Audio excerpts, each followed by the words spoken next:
Bismillahirrahmanirrahim. Assalamu alaikum students.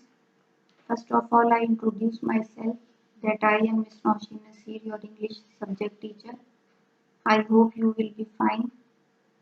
Okay, now let's start the lesson. So students, today we will read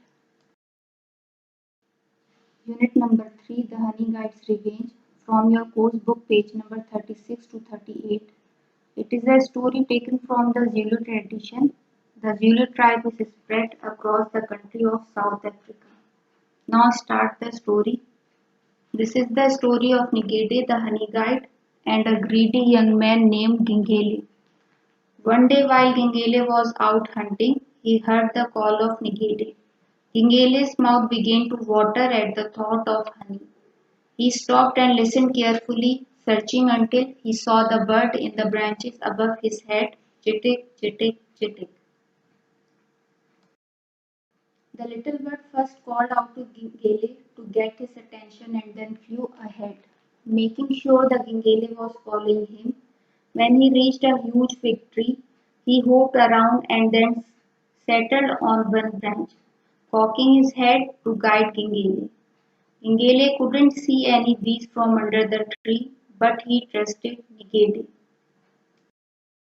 So Gingele put down his hunting spear under the tree, gathered some dry twigs, and made a small fire. When the fire was burning well, he put a long dry stick into the heart of the fire.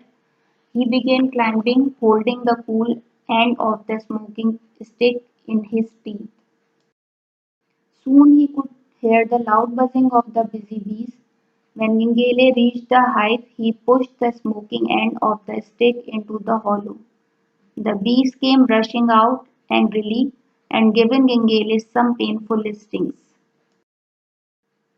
When the bees were out, Gingele pushed his hands into the nest.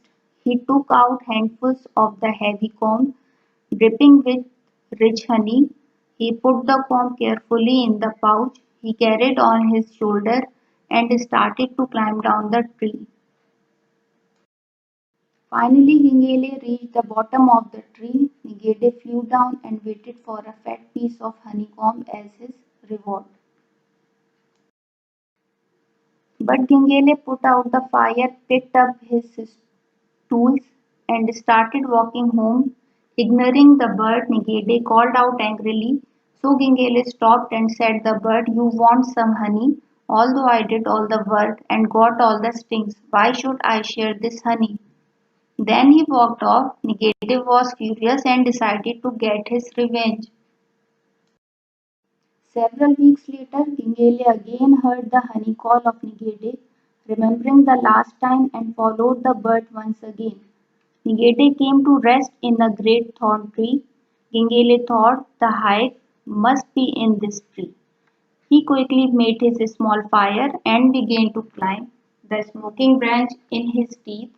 Ngede sat and watched. He pulled himself up another branch, but instead of the hive, he found himself face to face with the leopard. Angry at being disturbed, the leopard struck at Gingele.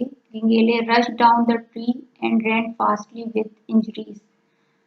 Honey Guide had his revenge and Gingele learned his lesson. And so when the children of Gingele heard the story of Ngede, they learned lesson whenever they harvest honey. They make sure to leave the biggest part of the comb for Honey Guide. So students, I hope you enjoyed the story, and I think this story gave us the lesson of kindness and sharing. Now there is a worksheet for you. In this worksheet, you will do write meanings of the difficult words from the course book page number 36-37 in notebook and make sentences by using these words. Also do learn to read one question 2-3 on page 39 in course book. Learn to read one question number 1, 4 and 5 on page 39 and learn to read two question number 1 on page number 39 in notebook from unit 3 The Honey Guide's Revenge.